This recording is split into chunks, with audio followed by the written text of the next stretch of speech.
So Bungie has gone broke. R.I.P. Bungie. I think Bungie's been dead for quite some time. It basically is a zombie studio at this point. But yeah, they made an announcement yesterday. Lots of layoffs. The future of the company is a huge question mark right now. And we actually have some people that have worked in the video game industry pointing fingers and saying, well, it's partially because Bungie went woke. That is not the entire story. But they definitely did lean a certain way politically over the last couple of years. A lot of gamers turned their backs on Bungie. And here we are.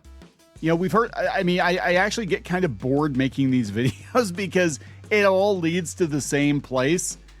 Like, especially in AAA gaming, every time you double, triple down on piss poor business decisions in conjunction with political ideology.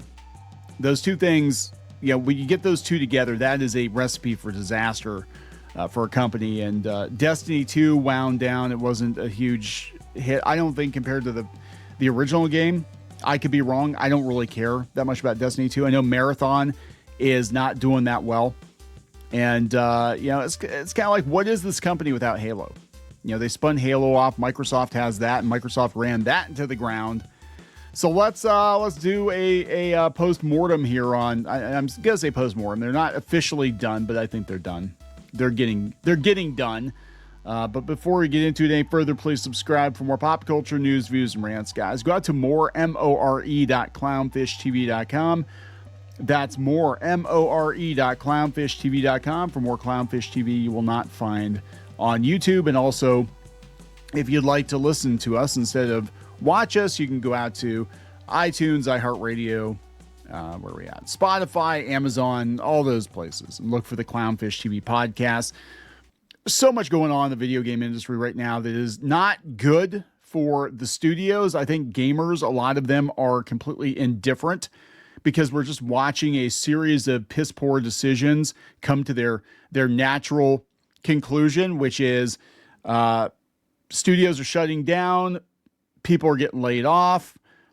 Retro console sales and game sales are on the rise while these AAA studios are scrambling, trying to sell stuff to pay back these $200-300 million projects that nobody wants. And a big part of it, I'm going to be honest, is pushing politics, right? Bungie was one of those companies that they were out there virtue signaling all the time. And look, you don't want to exclude anybody from your game. If for no other reason, it's bad business. But in the case of, you know, Bungie and so many other studios, Activision, let's see who else, Halo, Microsoft, they all went out of their way to alienate, I think, a large portion of gamers by getting political. Even people that agreed with them were like, hey, guys, you need to knock it off. You know, like, this isn't good for business. Just put the game out there. You don't need the virtue signal. You don't need special skins for people, you know, political ideologies or gender ideologies or whatever. I mean, Halo, like, peak cringe was when they had, didn't they have like pride armor or something? Like, come on, guys, it's freaking Halo, right? I mean, do you want to play Halo and like shoot folks wearing gay armor? I mean, that's kind of like, come on, isn't that the opposite of what we're trying to say here? But this is coming from IGN. Then we'll go out and look at some of the reactions. True scale of Bungie layoffs revealed, with nearly 300 cut from its Bellevue, Washington headquarters alone. The layoffs Bungie announced yesterday hit nearly 300 staff who worked at the developer's Bellevue, Washington office, official records have revealed. A worker adjustment and retraining notification, that'd be WARN, notice issued by Sony to the Washington State Employment Security Department, reported by GameFile, reveals almost 300 people, 292 staffers have been let go with a formal separation date set for July 9th. So in some states, you have to warn people that you're going to lay them off if there's a lot of layoffs. Some states, they don't care. They're just like, yeah, you're all gone. But in the case of Washington, you do have to notify the state you're going to let a lot of people off. The number does not account for Bungie staff outside Washington. It is unknown how many staff remain at Bungie following the cuts, although the studio was reported to have employed 850 staff as of 2024. So let's go out and look at the original post from Bungie. So this is what they said. With great sadness, we are announcing a reduction in force as we reorganize Bungie to try to save ourselves. As the leaders of Bungie, past and present, we recognize Destiny 2 fell short of expectations these past several years. Following our final content update for Destiny 2, with our future project still in early incubation, basically, is Marathon going to pan out, yes or no? And I think the answer is no. We unfortunately could not continue operating at our previous size. We know this decision has a profound impact on the people affected, their families, friends, and teammates. While these changes are necessary to best position the studio now for the future, that does not lessen the difficulty of this moment or the impact it has on those affected. Later, we will share more details about that future with you, but today it's not that day. Today, we wish to extend our gratitude and compassion to every member of the Bungie team who has been impacted and to those who will remain. We hope you will do the same. Love, Bungie. And they were called out by John Gibson, who is the CEO of Templar Media, philanthropist helping the poor and needy around the world, and conservative activist against abortion and social terrorism.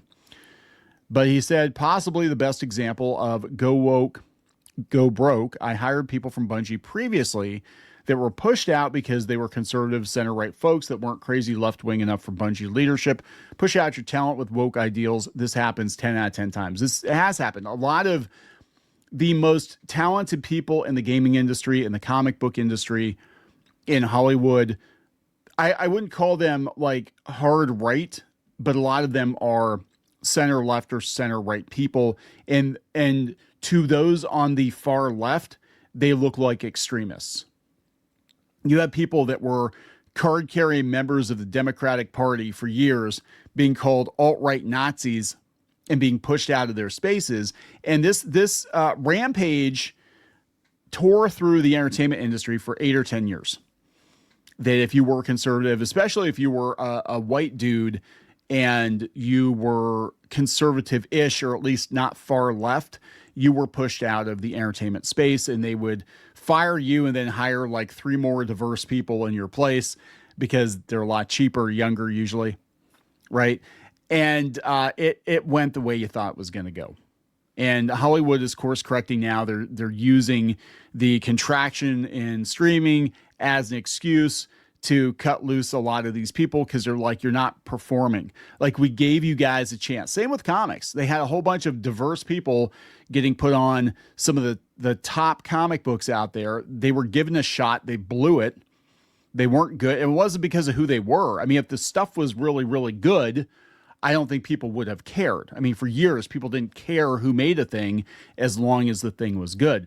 But people started to notice that the things getting made were not good. And then they started looking into why the things getting made were not good. And they realized that a lot of unqualified people were being hired to replace veterans because diversity and inclusion. And that's what happened. Now they're going back and trying to, scoop up these veterans again. But a lot of them, I'm sorry, if you fired me because I was too old and too white and really too expensive, probably, I'd be like, fuck you. I'm not coming back. That was insulting. I was here for decades and you pushed me out. You put somebody in who couldn't hack it. They lasted 5 years. They destroyed your company. They destroyed the reputation of your brand.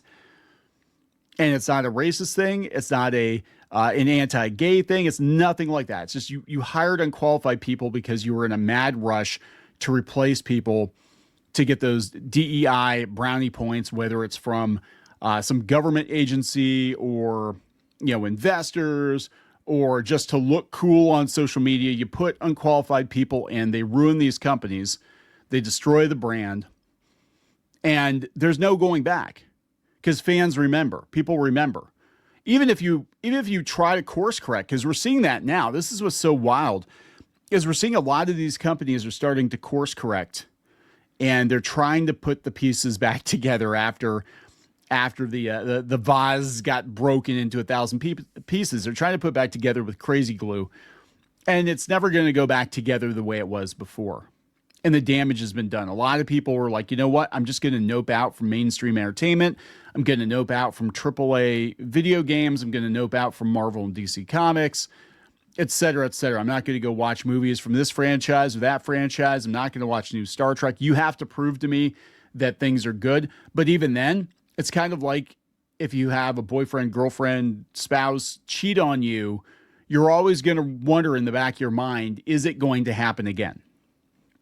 And that's the thing. All the goodwill that these companies build up over the years has been flushed. And even if people come back, they are not all going to come back. And if they come back, they're always going to wonder how long until the other shoe drops. Because I'm kind of looking at that right now with Dungeons and Dragons. Like, they're trying to get the old school fans back by using some TSR bait, going out and getting some of the guys that worked with TSR, bringing them back into the fold, while at the same time doubling down on the DEI stuff because they want to have the entire audience. At this point, they're just desperate to bring people back in, right? But I don't think you can fix it. I think it's done. I think it's over with. Anyway, this is Bungie's third round of layoffs in 3 years. So every year they're downsizing. According to the Seattle Times, this is coming from IGN, Bungie once had 1,000 employees in Bellevue, according to a 2023 annual financial report. Between October of 2023 and July of 2024, Bungie laid off 320 people. Local press called the cuts a bloodbath. In its statement yesterday, Herman Hulst, CEO, Studio Business Group, Sony, spoke about the layoffs in general terms, only saying a significant number of employees had been affected, hitting most of the Destiny team and some Marathon team members. Marathon, they're going to give they don't have much of a choice. Marathon's the only thing they have going for them, and it's not going very well either. Marathon had a lot of controversy right out of the gate, but Destiny, they ran into the wood chipper. I remember Destiny was being positioned as the next Halo, and it started out strong. When it came out, we actually had our PS4 is the white Destiny PS4. We won it from Taco Bell. Not kidding, because we never would have bought the Destiny PS4 otherwise. But that's a PS4 that we have. It's the white one, and it was big for about a couple of months, and then it just like completely fell off. Hulse described the decision as difficult and painful, but necessary to align the studio's resources with its current priorities and long-term goals. It's just going to be a brand that they slap on things at Sony. It's not going to mean anything. It's not. This is not the Bungie that made Halo. That company's effectively dead at this point. The news follows a recent ending of new content for Destiny 2 and the release of hardcore extraction shooter Marathon, which has struggled for players. Sony has insisted it remains committed to Marathon, whose team is also said to be working on incubation efforts for future projects. The WARN notice redacts individual names, but includes job titles. It reveals staff across all departments were hit, including artists and technical animators, audio leads and sound designers, engineers, producers, and system designers, and integrated Sony support teams that manage day-to-day Bungie infrastructure. They said that, studio head Justin Truman stepped down. According to Forbes, former Bungie VP of Operations, Poria Torkin, has reportedly taken charge of the studio. What else is going on here? They're talking about the financials. So Bungie has struggled financially for some time and reportedly was on the brink of closure before Sony bought the studio in 2022 for $3.6 billion. Can you imagine being a failing video game company? And along comes Sony and says, we'll give you $3.6 billion so you can lose even more money. But we're going to pay for it this time. Sony recently reported a $765 million impairment loss due to the underperformance of Bungie specifically. Again, this is like buying a used car with a bad engine and overpaying for it. Oh yeah, this car has 158,000 miles. The engine kind of knocks a little bit, and we're gonna charge you sticker. We're gonna charge you like $21,000 because that's what we go for in today's money. How's that sound? Then you can put some more money into it, try to get it running better. Yeah, Bungie's issues with Destiny 2 reportedly began around the time of last summer's Edge of Fate expansion, which was said to have underperformed. No shit. The decision to pull the plug was allegedly made earlier this year, after it was decided not to relaunch the franchise as Destiny Infinity. See also Halo. That did not go well. I don't know. We already had Halo Infinity. Like, what are you doing? That was Halo. And that was like, they're gone. So look, I'm not saying it's all because of wokeness. I want to be very clear, but I am saying you have chased off a lot of your audience over the last couple of years and they're not coming back. you're going to have to prove to them that Bungie is still a company that puts out good games, that they can trust Bungie. They're not going to be insulted. Even if your stuff is good, it's kind of like the soup Nazi from Seinfeld. Like, yeah, the soup is good. You want to wait in line for it to be insulted? Some people do. Sometimes the soup is so damn good that, like, I'll put up with it just because I want that damn soup. But a lot of people are noping out. They said Destiny 3 was considered, but things didn't swing that way. Yeah, because 2 was a failure. Destiny 2 launched on PS4 and Xbox One in September of 2017. Bungie, behind the scenes, tension between Bungie and Activision emerged, and the two companies officially parted ways in 2019, ending their 10-year publishing deal 5 years early. That doesn't sound good. With Destiny in its own hands, Bungie self-published the game but couldn't escape financial troubles and layoffs as Destiny 2 expansions failed to hit the mark and the player base dwindled. Marathon launched in early March with a reported budget of $250 million. It, too, according to analysts, has failed to meet sales expectations. How can you make that money back on these games? Nobody's buying this shit. Now the consoles are going to cost like $1,200. Nobody wants the live service games anymore. They're done. It's over. Like, nobody cares. And this is Marathon's the one where they were accused of stealing assets and stuff too. So that's not good. So I got to see what the reactions are here to John Gibson's post. Christopher Hardman says it probably doesn't help. They didn't care until it was too late. And it definitely doesn't help with people boycotting them because they wanted something else. Some of you consumers help make this happen. Well, that's true. Consumers do make it happen. And I love it. People make all kinds of excuses. They're like, like with Mandalorian Grogu failed at the box office this year. Masters of the Universe failed at the box office this year. Doesn't necessarily mean they were bad movies, but consumers decided they didn't want that. See also Supergirl. Supergirl is going to fail. Absolutely, because people don't want it. And a lot of people are not even going to give it a chance because people associated with the production have already gone out and shot their mouths off and been like, yes, it's woke. Of course it's woke. Everything's woke, woke, woke, woke, woke. Don't you want that? If you don't give us your money, you're a bigot. And right now the economy is not great. People are saving their money. They're not going to spend money on people who are insulting them, attacking them, changing the franchises they love. What the hell? Right? Jason says, got called a bigot for making this observation on this platform this week. When did the Overton window shift from equality acceptance and making room for you will make this your life and consume every alternative lifestyle we shove down your throats or else? About 2016, 2017. This guy, Jasu Vanguard, says, I left the gaming industry altogether after 10 years in localization because of all the left-wing insanity that took over.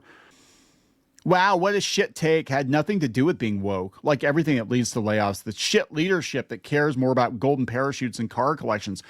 That is part of it. To be fair, that's part of it. Management, yes. But it definitely, when you chase off your consumers, they're not going to support your shit. Right? And we've seen it time and time and time again. Yeah, Karl Marx was gay. Two genders, extreme right. Oh, God. Bungie thought that celebrating George Floyd, DI, and trans stuff were more important than making games. Their activists is backfiring. But so I have this theory. And this is what's going on at Xbox right now, too, that what is happening, and a lot of you didn't watch the comic book video we did, but I have the theory that really what happened was they hired cheaper people. And then they're using DEI as a cover, like, oh, we'll hire these cheap ass activists who are just happy to be here because they want the platform, and we can get like 3 of them for one qualified, old white dude, and then we also get the diversity points, and then you get everything that comes with it. You get the lack of experience. See, also, was it Assassin's Creed, where a lot of people working on that game is their first game, right? I mean, I was like, what the hell? But that is what's going on. That's what happened with the comic book industry. And these people just want the platform, and they want to be able to say, well, I went to school for whatever, and now I'm working in the game industry. I'm a gaming professional. And these companies are just looking at the bottom line like, yeah, we can save so much money. We can get so many more people. But then these budgets are ballooning at like $250, $300 million for a game. You're never going to make that back now. And a lot of the people that you pushed out, they're going to go out and make games on their own terms. Indie. And they're going to make a lot more money. They're going to make a lot more profit. Like, you guys will never be profitable. They got to be looking at this. Like, Sony has to be looking at this. Like, there is no path to profitability at all. So anyway, I'm going to wrap it up, guys. Please subscribe for more pop culture news, views, and rants. We'll talk later.